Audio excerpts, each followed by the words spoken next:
High court নির্দেশ দিল SSC চাকরি প্রার্থী 2016 সালে তাদের সমস্ত যে পদ প্রায় 26,000 জনের চাকরি বাতিল হলো, এটা কি কোনোভাবে তৃণমূলের ভোট বাক্সে প্রভাবিত করবে?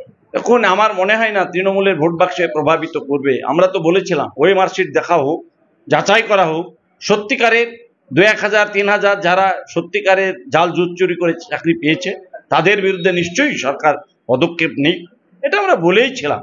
এবং আমরা কোর্টের কাছেও সে কথা আমাদের সরকারের পক্ষ থেকে বলা হয়েছিল যে যারা যারা দুর্নীতিগ্রস্ত এই চাকরির ক্ষেত্রে যারা যারা এই কাজ করেছে তাদের বিরুদ্ধে আইনগত কঠোর ব্যবস্থা নেওয়া হোক। পাশাপাশি 26,000-এর মধ্যে বহু প্রতিভাবান ছাত্র আছেন যারা সত্যিকারের মেরিটের বেসিসে চাকরিটা পেয়েছিল, তাদেরও সংখ্যা প্রায় 20,000-এর কাছাকাছি।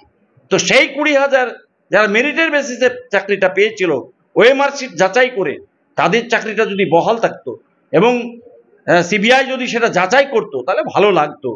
এটা আইনে যে সিদ্ধান্ত নিয়েছে সেই সিদ্ধান্তে আমরা চ্যালেঞ্জ করেছি, আমার নেত্রী চ্যালেঞ্জ করেছে এবং তিনি আগামী দিনে এর বিরুদ্ধে এই কোর্টের যে আদেশ তার বিরুদ্ধে তিনি উচ্চ আদালতে দ্বারস্থ হবেন বলেছেন। আমরা তাকে সমর্থন করি, কারণ যাদের চাকরি হারা তাদের পাশে আমরা আছি, আমরা থাকবো।